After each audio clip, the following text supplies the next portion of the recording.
શિક્ષણ જગતમાં લાંછન લગાવતી ઘટના સામે આવી છે। બોટાદમાં ઘટના બની કે.એમ. દોશી ખાનગી શાળાના આચાર્ય દિનેશ ભુવા સામે વિદ્યાર્થીનીની છેડતીની ફરિયાદ નોંધાઈ છે। ધોરણ 10ની વિદ્યાર્થીની કાતર લેવા આચાર્યની ઓફિસમાં ગઈ ત્યારે આચાર્યએ વિદ્યાર્થીની સાથે શારીરિક કડપલા કર્યા।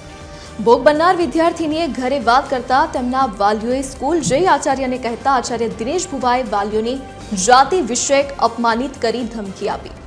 વિદ્યાર્થીનીના વાલીઓએ પોલીસમાં આચાર્ય દિનેશ ભુવા વિરુદ્ધ ફરિયાદ કરતા પોલીસે છેડતી, જાતિ વિષયક અપમાનિત અને પોક્સો સહિતની કલમો હેઠળ ગુનો નોંધી આચાર્યની અટકાયત કરી છે।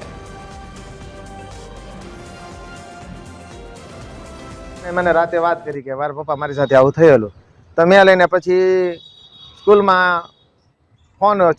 પછી બીજી છોકરીઓને મારે વાત કરાવી મને કે આવી બધી ઘટના એવી બોલી છે। એટલે પછી અહીંયા સાહેબના ટ્રસ્ટીને કહેવા આવ્યા અમે કે સાચી હકીકત શું છે। ટ્રસ્ટીએ હાથ ઊંચા કર્યા કે અમને કાંઈ માહિતી નથી, એવી બધી વાત કરી। ને પછી સ્કૂલની 181ને બોલાય એટલે માહિતી પ્રમાણે 15 છોકરીઓ એ વાતની સલાહ આપી કે 15 છોકરીઓએ આવું કર્યું છે અને કેમેરો પણ એનો ઓફિસનો બંધ કરી દીધો હતો, ડિલીટ મારી દીધો હતો, કોઈ પણ જાતના ડેટા નથી રાખ્યા અમે ગયા ત્યારના।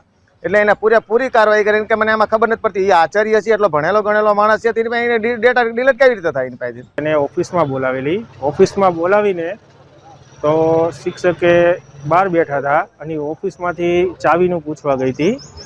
તો ચાવી સાહેબને બતાવવા ગઈ હતા, સાહેબે એને ભુવા સર છે, ભુવા સરે તેનો હાથ પકડ્યો અને ચાવી એને હાથમાંથી મૂકી દીધી।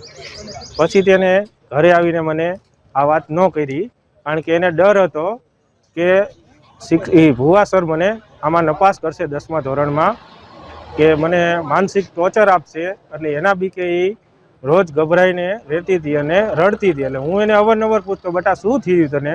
તો કે પપ્પા કાંઈ નહીં, મને 10મામાં થોડુંક ભણવામાં ટેન્શન છે।